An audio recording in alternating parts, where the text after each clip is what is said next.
All right, let's dive into a puzzle that has had historians scratching their heads for decades. We're talking about a 100-year time anomaly, a real historical paradox with the Apostle Paul right at the center of it. It all boils down to this one huge question, a question that could pretty much rewrite the story of early Christianity. What if the Apostle Paul wrote his famous letters a whole century after he was supposed to have lived and died? Okay, so here's where the problem really kicks in. On one hand, you have Paul's letters, which mainstream scholarship dates to around the 50s AD. On the other, you have Gnosticism, this really complex, mystical religious movement that doesn't really pop up in the historical record until the 12s AD. That's a 100-year gap. So what's the paradox? Well, Paul's letters are absolutely full of Gnostic ideas. It's like he's arguing with a philosophy that shouldn't even exist yet. I mean, the contradiction is just so jarring. Finding this level of developed Gnostic theology in a letter from the 1st century, it's like digging up an ancient Roman ruin and finding a smartphone. It just doesn't belong. It's an anachronism. So how on earth is that possible? For decades, scholars have been totally locked in this fierce debate trying to figure this out. The two main theories basically created a historical standoff that, for the longest time, just went absolutely nowhere. So you had these two camps, right? On one side, you've got scholars like Walter Schmithals, and his solution was pretty simple.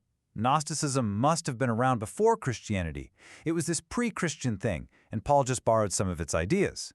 But on the other side, you had Martin Hengel, who argued, no, Paul wasn't agnostic at all. He claimed all these similarities were just surface level, a kind of Gnostic fever that was just infecting modern scholarship. But here's the thing. Both of these big theories ran into huge problems. Schmithall's idea of a pre-Christian Gnostic, well, it has a fatal flaw. No one, and I mean no one, has ever found a single Gnostic text or any hard proof of these myths from before the 2nd century. It's a theory with zero evidence. And Hengel's denial, it just couldn't explain the depth of the similarities. We're not talking about a few borrowed words here. We're talking about deep, structural parallels between Paul's core theology and these really complex Gnostic myths. And that, right there, created a perfect deadlock. One theory had no evidence, and the other couldn't explain the evidence we actually have. It was a complete historical dead end. But then, a German theologian named Hermann Detering came along and proposed something radical, but also shockingly simple. He basically argued that everyone was asking the wrong question. The answer wasn't to move Gnosticism back in time. It was to move Paul forward. Detering's logic was just so incredibly direct. Think about it. If we know for a fact that Gnosticism is a 2nd century thing, and we can clearly see that Paul's letters are soaked in Gnostic ideas, well, then the simplest answer is that the letters must also be from the 2nd century. So instead of trying to force Gnosticism into the past where it doesn't fit, Detering just slides Paul's letters forward on the timeline. And all of a sudden, the smartphone isn't in a Roman ruin anymore, it's in a 2nd century building right where it belongs. The paradox, it just dissolves. Okay, but a claim that big needs some real proof, right? Well, Detering argues that the strongest evidence is hiding in plain sight, in a really famous passage in the letter to the Philippians, a passage we call the Christ hymn. He believes it's a direct showdown between Jesus and a Gnostic robber god. The key line is right there in Philippians 2 verse 6. It describes Christ as someone who, quote, being in the form of God, did not consider equality with God something to be grasped.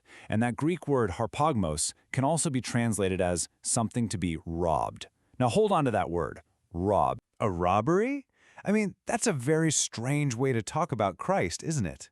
It's a negative comparison. It implies that Christ chose not to do something that someone else did do. So the obvious question becomes, who is this robber that Christ is being set up as the opposite of? And what do you know, in 2nd century Gnosticism, we find a perfect match. There's this figure named Yaldabaoth, a lesser, kind of arrogant god who created our flawed material world. And his central myth, his origin story, is that he came to power by violently robbing it from his mother, Sophia.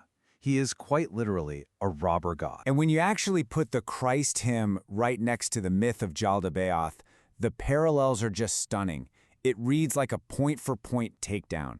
For instance, where Christ humbled himself and became a servant, Yaldabaoth is wicked in his arrogance and proudly declares, "I am God."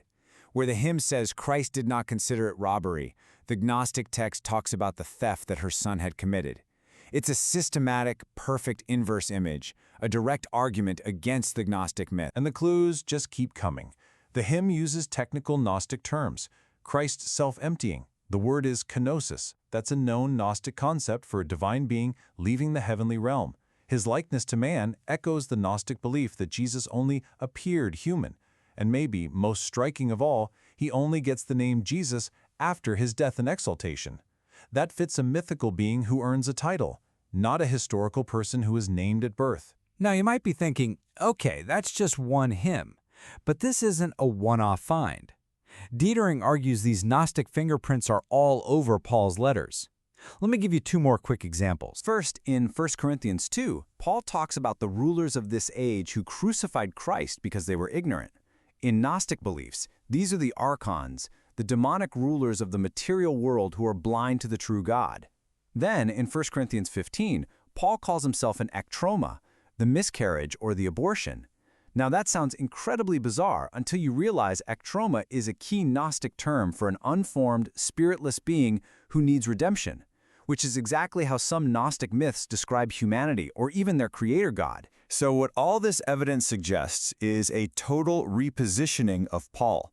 He shifts from being a first-century apostle into a second-century theologian, someone who was actually living through the rise of Gnosticism and was using its own language to fight back against it. And this brings us to our final and by far the most profound question. If the foundational letters of the New Testament, the letters of Paul, are not from the 50s AD, but from the 120s AD, or even later, what does that change about the entire story of early Christianity?